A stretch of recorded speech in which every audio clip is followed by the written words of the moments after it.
You know we love a good transformation on home day. So we are starting with a small, outdated powder room that got a glow up thanks to some fresh paint and Sharon Grack.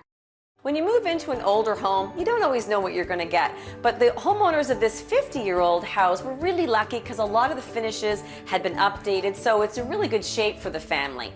Except the main floor powder room, which is awesome to have, is pretty original. And as you can see, it's very blue. But you know what? I think this is a great opportunity for a budget transformation. There's lots of opportunities to use paint in this room to completely transform the space.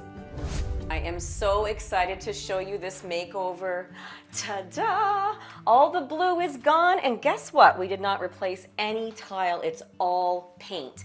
Now, painting tile does take some preparation for sure, but you can absolutely get this whole project done in a weekend. We painted the upper tile in advanced paint with steam, so it's nice off-white. I did the walls tad darker with intense white, but for the floor, yes, I painted the floor.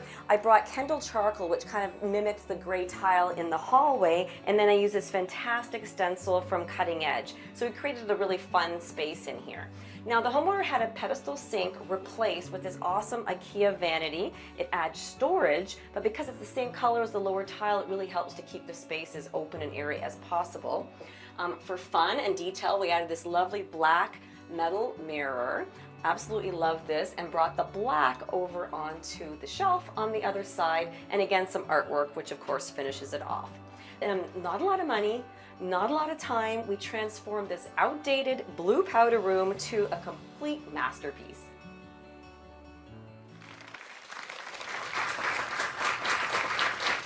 I'm so insanely jealous of that powder room. Give it up for Sharon Grack, everyone. Like, what a transformation.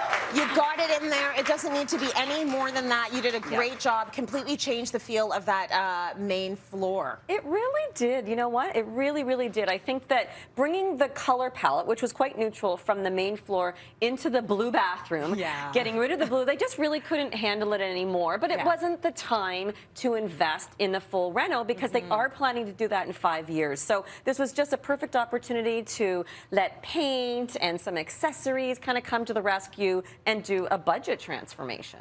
I wish you had a camera set up to see how you and the camera person got around that toilet. Like, what did you, were like a snake doing, like, I don't even know how you did that. So we're going to talk about the price of the project first, and then we'll go through the steps. How much? Okay.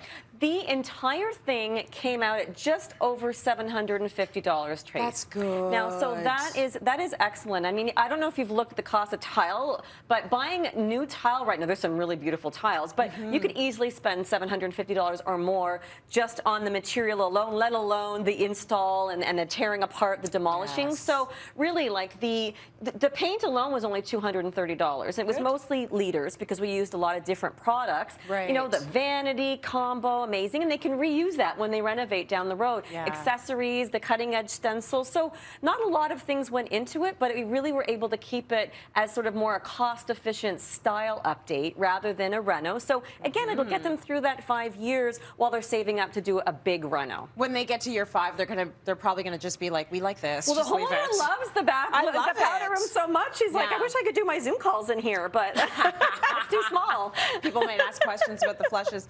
Okay, paint transform that room. Let's talk about painting tiled surfaces. We've talked about it before, but we have to talk about it every time because every time you're in that project, you're like, what would Sharon Grack do? Yes. So what do we do about the tile? And you know what, Trace? It's really the prep. Like, there's so much prep. I mean, obviously, painting tile is, it makes a big transformation. We just saw that. But at the end of the day, you have to really set your expectations. Painting ceramic tile, it's not going to be as durable as the ceramic tile is at the end once you painted it, okay? But there are things that we can do to make it last as long as we can. So this is an example of shiny, typical bathroom wall tile. You need to make sure that's super, super clean. If there's any mildew, use bleach, get rid of the mildew. I tend to, after that, use like a trisodium phosphate cleaner before you're painting. It gets rid of any grease. You can use a household grease cleaner, but lots of things, you know, can stick to it. You want to get it right down. And then you want to make sure it's super dry. The grout, remember, is a bit porous, so it can hold water. So make sure it's dry. And then it sounds crazy, but it's always a good idea to sand a super glossy surface, even if it's tile and it's not meant to be painted. You want to do that. So after that, clean, dry. Use a bonding primer, and this is a really important step, not just a regular drywall primer, because bonding primer is meant to adhere to challenging surfaces like tile. Okay? Okay. So you've done that, and then I like to use Advance paint for anything that's really durable. So I used Advance in a satin finish. You could also, if you like this high gloss, you could go to the gloss. But again, 2 coats of whatever color you want. I was going to ask that next. So there are 2 coats there on the green. It looks beautiful. Yes, 2 I coats. love it.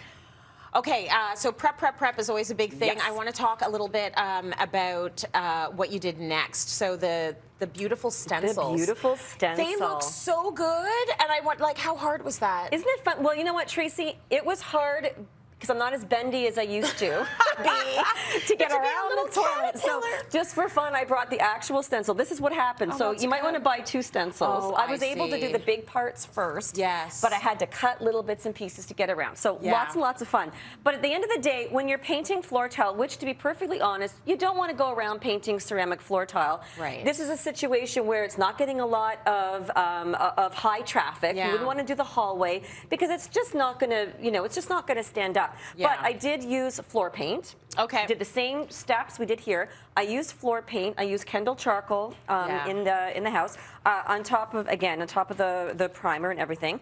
But for the stencil, and this is kind of fun because the thing is when you paint ceramic tile, you actually lose the grout, right? Yes. Like you're painting all this, unless you want to painstakingly take a little brush and go around. I'm okay to lose the grout. Right, exactly. So I forgot to pour this out in advance. Let's hope I don't get it all over us. You know what? You never do. You're such a pro. So you're going to give us a little stencil lesson now. Yes. So I've got this beautiful stencil from Cutting Edge. This one's called Santa Ana, and I really love the pattern on there. Yeah. I used a little bit of spray adhesive on the back so that it just sort of sticks a little bit.